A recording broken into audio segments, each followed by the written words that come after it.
Let's start by taking a look at why the Muslim population is growing so fast in Europe and will continue to grow fast in the decades to come. When we look at the year 2010 to 2016 alone, the Muslim population in Europe rose more than 1%, from 3.8% of the total population to 4.9%. And in terms of numbers, that's 19.5 million Muslims increased to 25.8 Muslims. Now, based on the current numbers, by the year 2050, the Muslim population in Europe would more than double, rising to 11.2% or more. And this depends on how much immigration is allowed in Europe in the future. Now, even if in Europe there was a Muslim ban where Muslims could not immigrate there anymore forever, the Muslim population is still estimated to grow to 7.4% in Europe. This is due to the high amount of youth that live in Europe who are Muslim, as well as the high fertility rate of the current Muslim residents. So there's a lot of young people there who have not had children yet, and when they start having children, populations multiply. However, in the year 2010 to 2016, the biggest factor affecting the Muslim population growth in Europe was migration. It's estimated that 2.5 million Muslims came to Europe for reasons other than seeking asylum. And these reasons include, finding jobs, going to school, and 1.3 million of those Muslims already have or expect to receive refugee status, meaning that they'll be staying in Europe. And then we look at the natural growth, which was the second biggest factor. In the Muslim community in Europe, there were 2.9 million more births than deaths during the period of the year 2010 to 2016. And then we look at religious switching, and it's estimated to be a small factor in the Muslim population change, but roughly 160,000 more people converted to Islam during that period. And I did touch on this a little bit, but the Muslim population of youth is a lot higher than other Europeans, as well as they're much younger. And on top of that, they have more children than other Europeans. In 2016, the average age of Muslims throughout Europe was 30.4, and this is 13 years younger than the average age for other Europeans, which was 43.8. So you can also look at it like this: 50% of all the European Muslims are under the age of 30, and this is compared with 32% of non-Muslims in Europe. And on top of that, the average Muslim woman in Europe is expected to have 2.6 children, which is one child more than the average non-Muslim woman, which has 1.6 children. Now, there is some concern inside of the Muslim community in regards to the new laws that are limiting them to enter the country. Some say that the new laws targeting Muslims bring us back to the times when innocent Jewish children were abducted and imprisoned to save them from eternal hellfire. However, it's not just the Muslims who are desperately in search to find more effective solutions that do not alienate Muslims or any other group of people based on their religion or country, but the fears are that history is just gonna repeat itself. Take, for instance, in 15th century Catholic Spain. The monarchy set out to solve the Jewish question, and they put a lot of restrictions on Jewish practices. Then they followed up with forced conversion, and the Jewish people were looked down upon because they were not considered Spanish citizens. By the next century, those who had converted to Roman Catholicism during the 14th and the 15th century, they were much more familiar with the Bible than the general Catholic population. And they began to set up a new standard which produced the Protestant Reformation, which resulted in the destruction of the Catholic dominance over Europe. Also, in Russia under the Tsar, they also tried to solve the Jewish question through discrimination. And of course, this caused a lot of Jewish people with great minds to join the Bolshevik Revolution, and it almost succeeded in the destruction of Russian Orthodoxy and culture.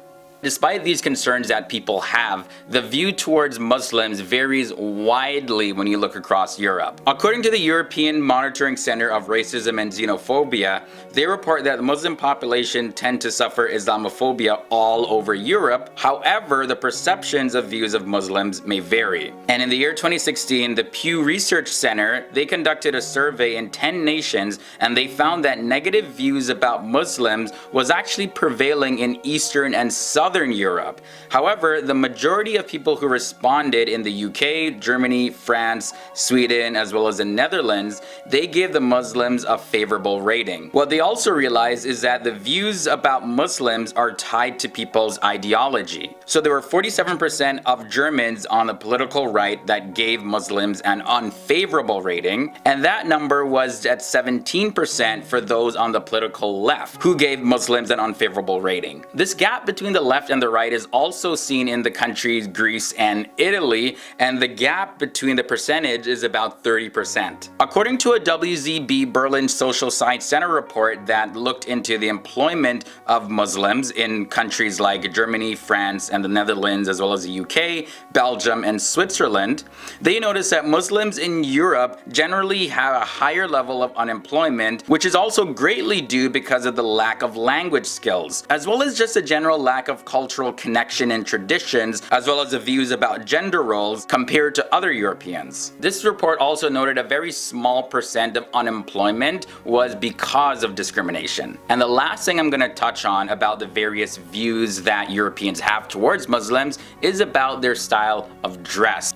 This year, 2018, the Pew Research Center conducted a survey, and they found that most Europeans actually favor restrictions on face covering veils. An estimated 13 out of 15 favored banning of face covering veils in Western Europe. They see an Islamic way of dressing to not be representative of religious symbols, but rather they see it as repressive ideology in the form of Islamism, which is intended to influence families, society, and politics. As you can see, there are various different views that Europeans have towards Muslims, and again, these views are impacted by people's political standings and their own ideologies, things like that. And the issues and concerns that people have about this are the number of Muslims that are coming into Europe, the expansion of Islam, what is it going to look like for European culture in the decades to come, while others are saying we got to be inclusive to everyone, we can't discriminate or else we're going to repeat history. So let me know down in the comment section below, where do you stand on this? Are you for the acceptance of all religions and cultures and that people should be free to expand their religion and culture anywhere in the world? Or do you feel that in this case that the increase of the Muslim population across Europe will negatively impact Europeans' quality of life and be a threat to the legacy, culture, history, and a threat to the modern present day safety of the citizens? All right, we begin this episode off at number 10, Dawah. During ancient times, Muslims used dawah, or inviting others to engage with the message of Islam. Prophet Muhammad, he preached to people individually, but as most of Makkah belonged to the elite class, they saw the message as a threat to their political, religious, and social and economic status in Makkah. However, despite the hostile position of the Meccan leaders, the message of Islam gradually attracted not only the weak and poor of Mecca, but many of the elite people themselves. After that, Prophet Muhammad began preaching the message and teaching the Quran, which made the religion spread. Islam also spread through Sufism. Sufism contributed to the Islamization not only in Central Asia, but also in Kashmir, a disputed territory in the Himalayas foothills with population of upwards of 95% Muslim. Sufism came during the period of the Fatimid Caliphate, and the Sufis started preaching Islam from the time of the Delhi Sultanate to the Mughal era in the Indian subcontinent. Sachal Sarmas, Baba Bule Shah, Shah Wali Ullah, and Data Ganj Bakhsh are some of the prominent Sufis who helped align the local values and the practices with Islamic teachings. Next, at number 8, we're going to be looking at the spread of Islam throughout Asia. Islamic groups maintained control of most Asian land for a long period of time. Arab Muslims spread Islam into Turkish and Persian kingdoms, which then expanded into Central Asia. In Central Asia, Islam gradually spread as cultures and ethnic groups mixed together. And now today, when we look, most of Central Asian nations are actually Islamic nations now. Muslims conquered part of South Asia from India to Bangladesh and began the Delhi Sultanate. Now in the year 1526, the Mughal Empire descended from the Mongolians, expanded the Muslim territory, and filled the southern Asian land with Muslim art and architecture. From there, let's talk about the spread in Indonesia and China. Most of Indonesia converted to Islam under the influence of the Sufis in the 13th century. Islam also spread through merchant activities by Arab Muslim traders and adoption by local rulers. And today, Indonesia has the highest Muslim population in the entire world. And that comes as a surprise to a lot of people because most people think that most Muslims are in Arab countries, but that's actually not the case. Either way, Islam reached China also during the Tang and Song dynasties from 618 to 1279 via the overland and the maritime Silk Roads. Arabian and Persian traders built tombs and mosques combining traditional Arab and Chinese architectures, intermarried with local Chinese, and also raised the first generation of Chinese-speaking Muslims. However, only 2% of China's population is Muslim today. Alright, for number 6, let's look at the spread of Islam in Africa. Islam entered Africa from different places. First, Arab traders came from Asia into North Africa and moved through the Sahara to West Africa. The first African converts to Islam were merchants in Sudan, followed by some kings and their royal courts. However, the peasants initially maintained their local faiths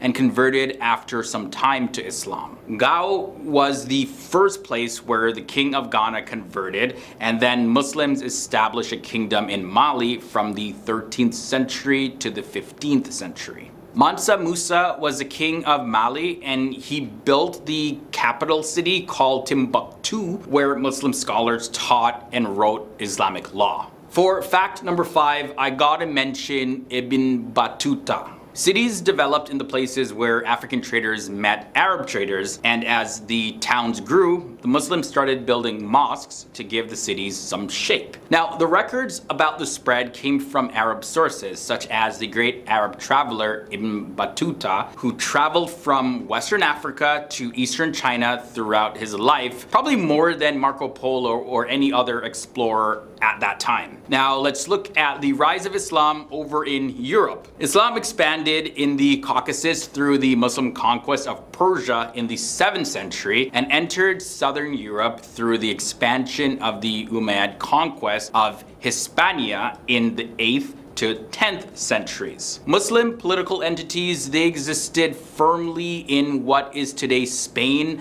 Portugal, Sicily, and Malta during the Middle Ages. And the Ottoman Empire, they further expanded into southeastern Europe, and it consolidated its political power by invading and conquering huge portions of the Serbian Empire, the Bulgarian Empire, as well as all of the remaining territories of the Byzantine Empire in the 14th and 15th centuries. Many Muslims also migrated to Western Europe in the late 20th century, as well as the early 21st century. And that actually leads us to number 3, migration. Migration, both forced and voluntary, has played an important role in the spread of Islam. The earliest presence of Muslims outside of Arabia was a group of Muslims who sought refuge in Abyssinia during the lifetime of the Prophet Muhammad. This is one of the very famous stories about the life of Prophet Muhammad. Similarly, forced migration brought the first Muslims to the New World through the transatlantic slave trade, laying the foundations for an early Muslim presence in the Americas. The forced migrants became distant from Islam, but then they returned to mainstream Islam en masse, starting in the late 1970s. Also, intermarriage between Muslims and non-Muslims also became a source of the spread of Islam in different parts of the world. One prominent case was that of Sarah, the daughter of Alamund of the Visigothic royal family. Now, she was married twice to prominent Muslims, and in later centuries her descendants formed some of the leading Muslim families of Seville, including the Banu Hajjaj and the Banu Maslama. Similar marriages happened in the Ottoman Empire and in India and also the United States, where Muslims married non-Muslims, and it gave rise to Islam in various different regions. Now we end this episode off with number 1, conquests. Islam spread through the reign of the second Caliph Umar, who held power from 634 to 644. And the Rashidun Caliphate constructed a massive empire out of many swift military victories and gave rise to people embracing the religion of Islam. After the Rashidun, the Umayyad dynasty and the Abbasid dynasty helped increase the conversion to Islam. The Umayyads did not actively encourage conversion, but when the Abbasids rebelled and gained control, Islamic art and culture started to flourish in the land, and they are famous for initiating the Islamic Golden Age. As of the year 2010, Christianity was by far the world's largest religion, with an estimated 2.2 billion followers, which was nearly a third of the globe's population. And then in second place was Islam at 1.6 billion followers. Now, when we look at the projections by the year 2050, the number of Muslims will nearly equal the number of Christians all around the world. And then when we look at Europe, Muslims will make up 10% of the overall population.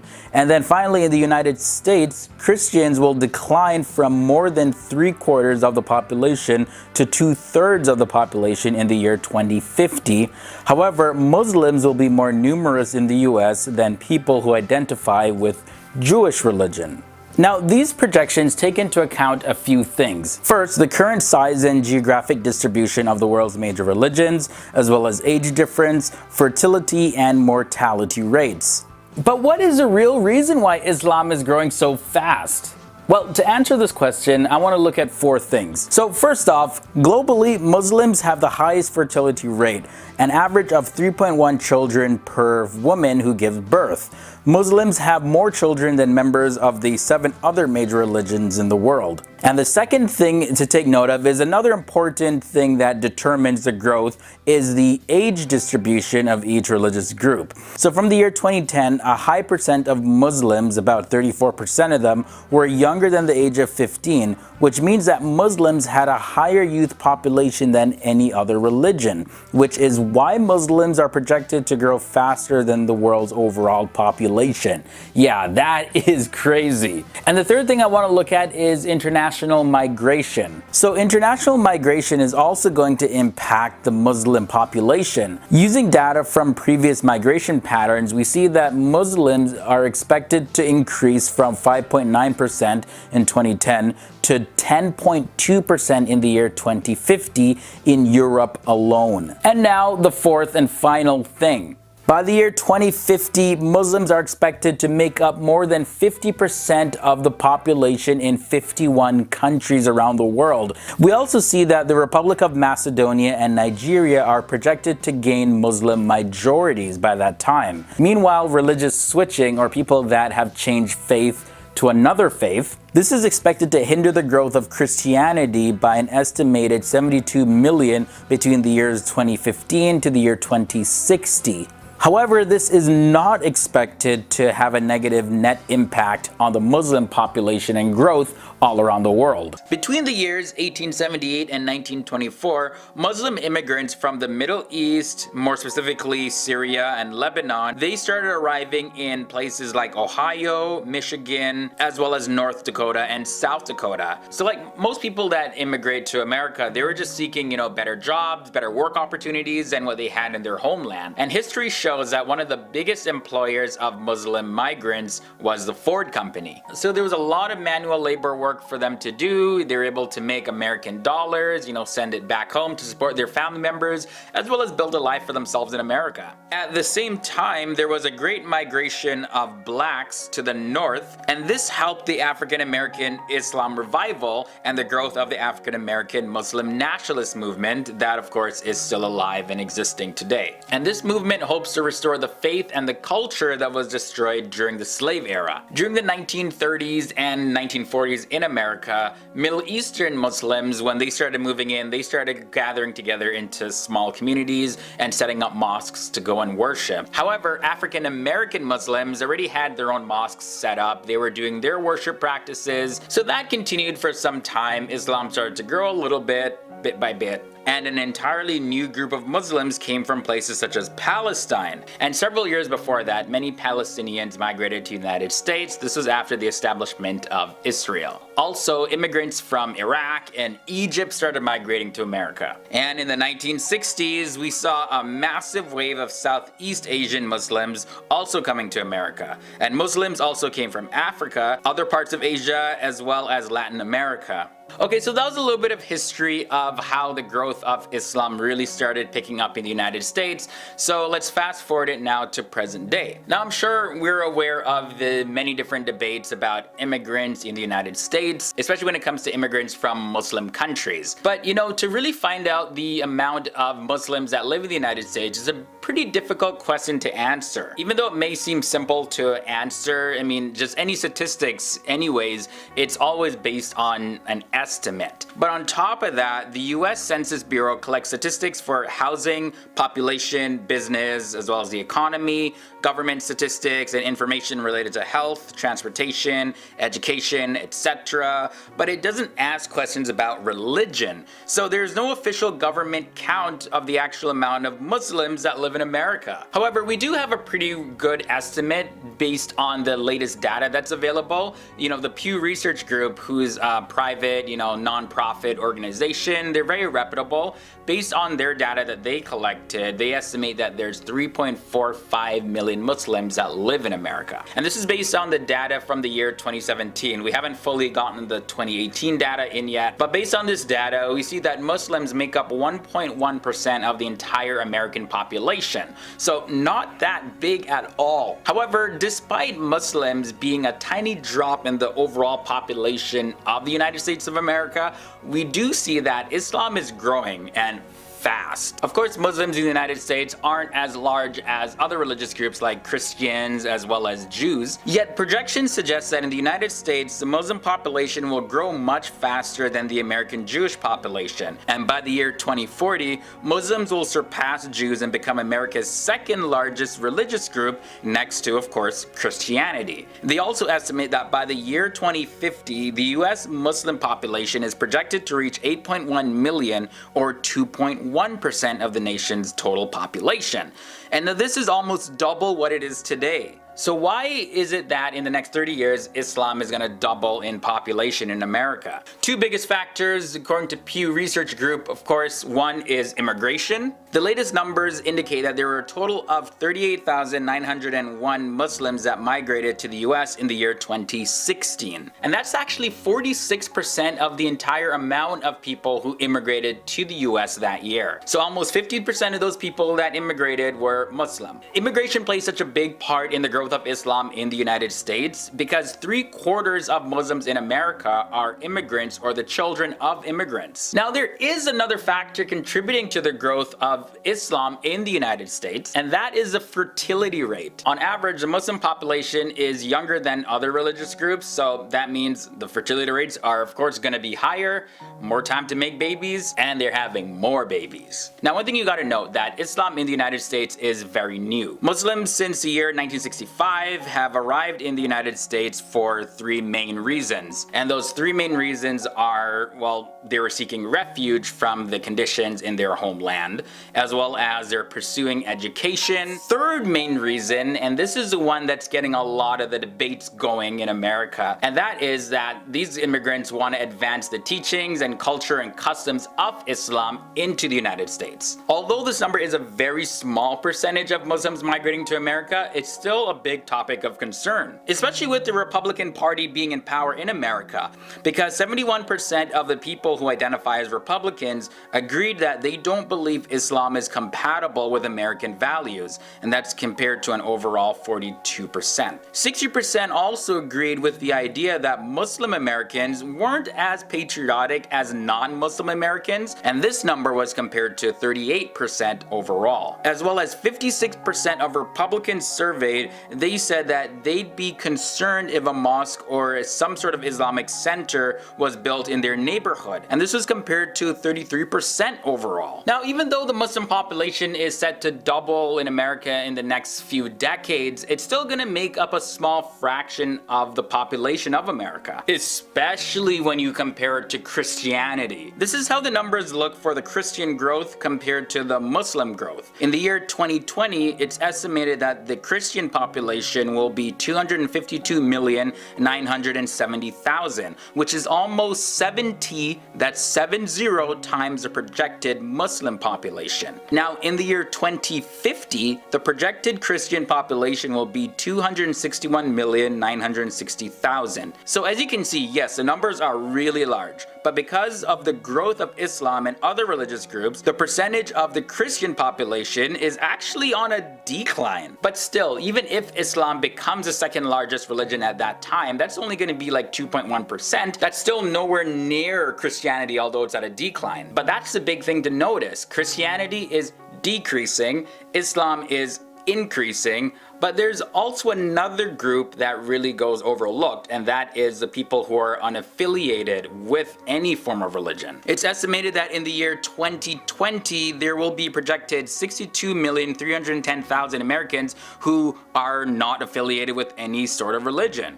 By the year 2050, the number is expected to grow to 100,860,000. So to summarize, the Muslim population in America is going to continue to grow, and in less than just a few short decades, it's going to be the second largest religion in America. But since, yes, Islam is very new in America, it's starting really from the bottom, but who knows how the religious makeup of America is going to look in the next 100, 200 years from now. Because in America, it's a lot different than places in Europe where a lot of people are converting to Islam, and although it does make up a small percentage of the population of Islam, we still don't really see that as much in America. It's estimated that 1 in 5 adult American Muslims were raised in a different religion and converted to Islam, and about the same number who were raised as Muslim no longer identify as Muslim. So you see, it's not really a factor impacting the growth of Islam in America.